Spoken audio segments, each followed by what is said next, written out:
Alors, c'est Amanda Fakii. C'est maintenant son tour. Pourquoi je m'entends pas?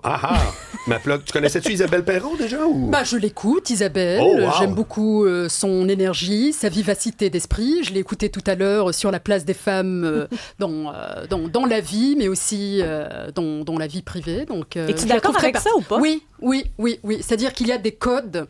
Par exemple, tu as parlé des codes masculins qui sont adoptés par des femmes. C'est sûr que puisque tu es une femme et que tu adoptes ces codes masculins, là, tu es moins perçu comme étant crédible, comme projetant une certaine forme d'autorité. Donc ça, c'est très intéressant parce que je l'ai déjà vécu aussi dans la vie professionnelle. Mais non, c'est un constat qui, je pense, qui parle à beaucoup de jeunes femmes. Très bon, bravo. Écoute, Amanda, aujourd'hui, pourquoi on a tant de difficultés à faire émerger nos champions en business particulièrement? Oui, alors ça, c'est un dossier de la presse des derniers jours qui dressait un portrait un petit peu de la culture entrepreneuriale du Québec, mais en braquant les projecteurs sur la France. Donc, on a rencontré plusieurs entrepreneurs, des investisseurs français, et puis on utilise la France un petit peu comme un exemple d'écosystème qui a réussi à faire travailler plusieurs acteurs pour faire émerger des champions.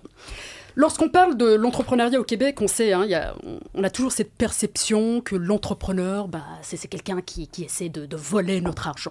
On l'a vu avec les petites luttes entre François Lambert, Québec solidaire. On perçoit l'entrepreneur avec beaucoup de suspicion.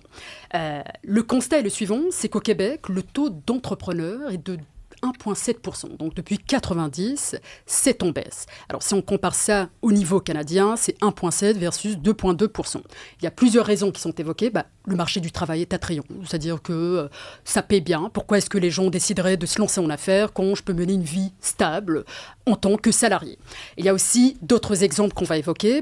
Les obstacles administratifs. Et ça, c'est très, très légitime comme raison, au sens où l'obstacle bureaucratique, c'est un coût pour l'entrepreneur. Et moi, je parle en connaissance de cause parce que j'ai travaillé dans une compagnie tech, dans une compagnie de micro-mobilité.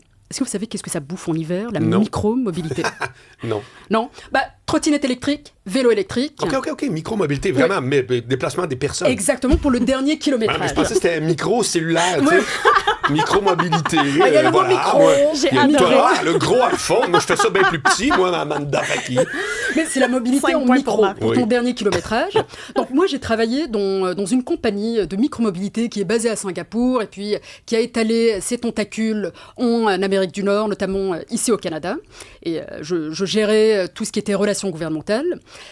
Et un des défis principaux ici, notamment au Québec, c'est sûr, ils vont toujours amener projet de loi 96, donc la question linguistique. Bon, bien entendu, je suis en opposition avec cette idée selon laquelle le simple fait que tu te soumettes aux normes linguistiques, c'est automatiquement considéré comme un défi. Moi, je pense qu'il y a un avantage concurrentiel aussi à travailler en français.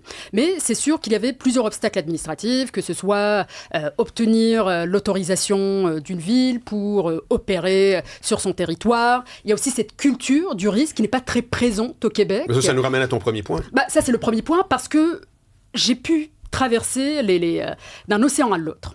La culture Rest of Canada, très, très anglo, elle est beaucoup plus axée sur « OK, montre-moi ton plan d'affaires.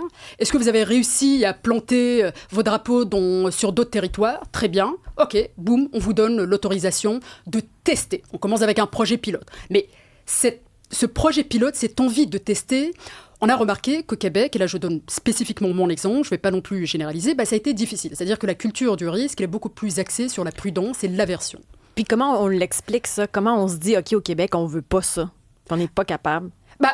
On est capable de signer des chèques de 5 millions, mais signer des chèques de 500 millions, et là je parle des grandes entreprises, pas des petites compagnies de micromobilité, on n'a pas encore cette... Mais c'est ça, est-ce qu'on a moins juste de fonds que la France, par exemple, où il y a plus de monde, puis il y a un peu plus d'historique? Fois 10, moins 10, on est c'est là, ça, c'est quand même un marché de 9 millions ici, et puis la France c'est 66 millions. Donc il y a aussi la taille du marché qui est assez différente. Mais t'as plein d'autres points là, que ce que j'ai... Non, mais avant qu'on aille plus loin, je veux te savoir, pourquoi il faut que le gouvernement s'en mêle? Ah, mais ça, c'est tout un débat. Mais moi, je vais te parler de ma petite micro-expérience. C'est le mot micro aujourd'hui, vraiment. Moi, j'ai été 18 mois salarié. Moi, j'ai fait mon droit à l'Université Laval. Le jour où j'ai été assermenté, je commençais à Juste pour rire, parce que moi, je voulais être avocat pour avoir le titre, mais je savais déjà, en m'inscrivant, que je n'allais pas pratiquer. Je voulais travailler en humour. J'arrive à Juste pour rire, j'ai été coordonnateur pendant 18 mois, puis je suis parti à mon compte comme gérant avec Anthony Cavana. Toute ma vie, j'ai jamais pensé que le gouvernement pouvait m'aider. J'ai même pas pensé. Je comprends que quand tu veux te lancer dans un truc industriel, il y a la banque de, tu sais, encore là, du Canada. J'ai tout compris, puis c'est parfait. Je fais juste dire qu'à la base, je veux t'entendre là-dessus. Il vient d'où ce réflexe-là que le gouvernement, par définition, devrait aider un entrepreneur? L'État-providence, la révolution tranquille. Mais c'est même partout. Non, c'est la Start-up Nation en France. En France, c'est la Start-up Nation, effectivement. C'est ça que Macron avait dit. Oui, mais en France, il y a une culture qui a été injectée dernièrement. Et ça, il y a plusieurs points là-dessus. De un, en France, ce qu'ils ont dit aux grandes entreprises, par exemple LVMH, L'Oréal, encouragez nos jeunes pousses, faites affaire avec les start-up. Parce que quand tu fais affaire avec une grande organisation, une grande entreprise, par exemple LVMH, cette grande entreprise, elle a accès à des investisseurs, elle a du capital, elle a de l'argent. Elle a surtout du know-how, absolument. L'expertise. Et la start-up, elle, c'est quoi? C'est un laboratoire d'expérimentation, d'innovation, d'agilité, elle a des idées. Donc, il faut aussi qu'on encourage ici, chez nous, les grandes multinationales, les entreprises, qu'elles fassent affaire avec nos jeunes pousses. Mais les États-Unis ont cette culture de... On peut avoir 1, 2, 3 startups qui ne fonctionnent pas, puis c'est la 4e qui va marcher. Ici, c'est sûr que ton nom est brûlé si tu fais ça. Absolument. C'est-à-dire aux États-Unis, il ne faut pas l'oublier, il y a aussi une culture des subventions aux États-Unis. Tesla, SpaceX ont quand même bénéficié de généreuses subventions. Donc ici, c'est pas une posture de anti-subvention, c'est-à-dire la subvention pour moi, c'est pour démarrer, mais aussi c'est la posture de l'État. Parce qu'aux États-Unis, quelle est la différence? C'est que l'État n'est pas simplement un subventionnaire, c'est aussi un client. Au Québec, on n'a pas ce réflexe de l'État qui achète les innovations de ses propres champions. On préfère toujours tester avec un champion étranger parce qu'il est établi, il a fait ses preuves, il y a moins de risques qu'on court. Mais ici, donc, au Québec, on a toujours la difficulté. Davantage l'extérieur que les entreprises de chez nous, c'est ça que tu dis? Oui, absolument. On l'a vu avec Saclic. Saclic, le grand fiasco, c'était quoi? C'était avec un consortium de 3 grandes entreprises en TI. LGS, IBM, SAP. On a appris aujourd'hui Santé Québec, qui se fait poursuivre par une compagnie québécoise, je pense Pétal, aujourd'hui.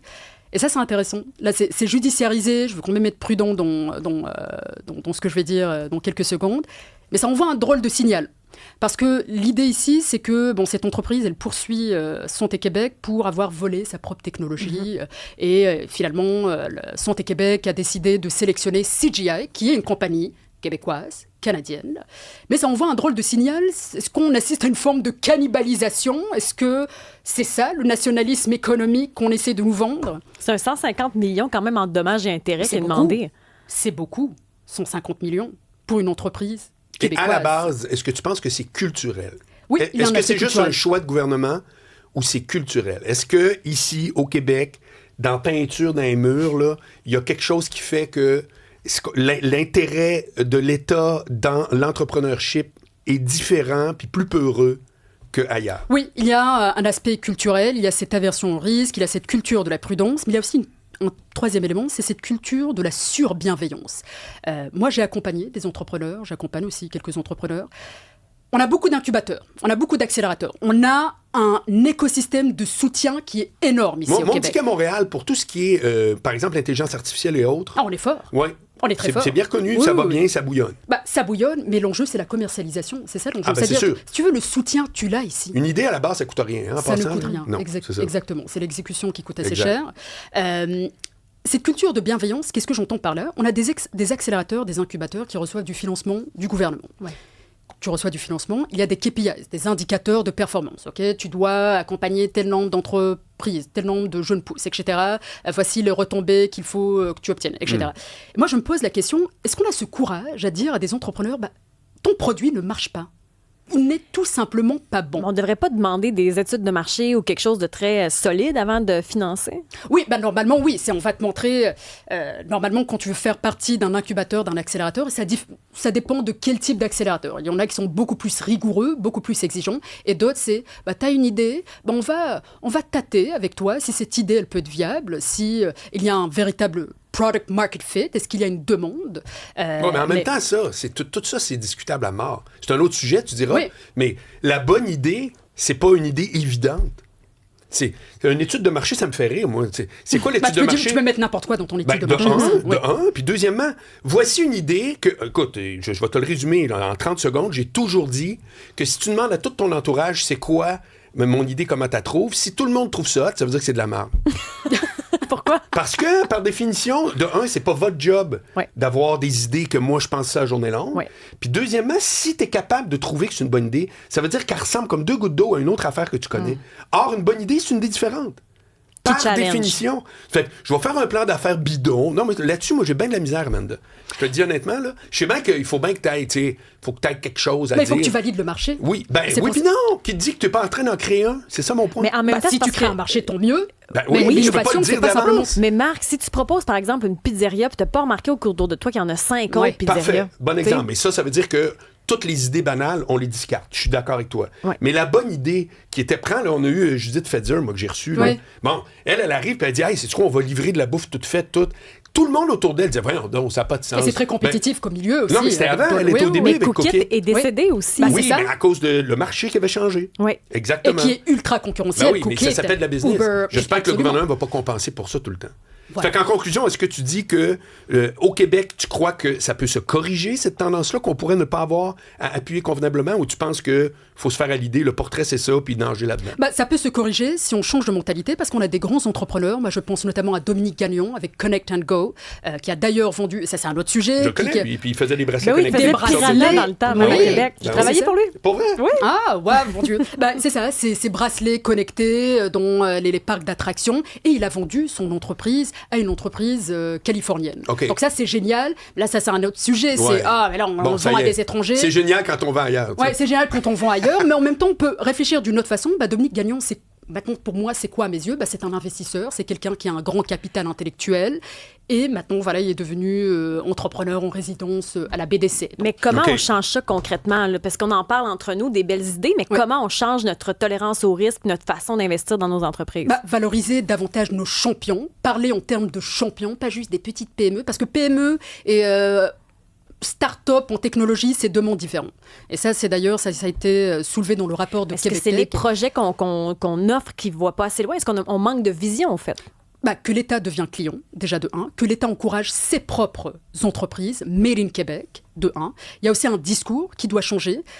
L'État qui subventionne à gogo comme ça et qui ne génère pas de grandes retombées. On l'a vu avec le fiasco, Taiga Motor, Lion Electric, Northvolt. Est-ce qu'on peut changer notre façon de voir c'est quoi le rôle de l'entrepreneur au Québec? Mais il y a changement de mentalité, changement de culture, mais aussi les politiques publiques. Et la politique publique doit être un avantage concurrentiel pour les entrepreneurs. Merci Amanda Faki, consultante en affaires publiques, rhétorique, fondatrice de Tenet Stratégie. Si on veut te rejoindre, on fait T-E-N-E-T Stratégie. Comme le film de Christopher Nolan. Voilà. Salut, hein? Merci. Prochaine.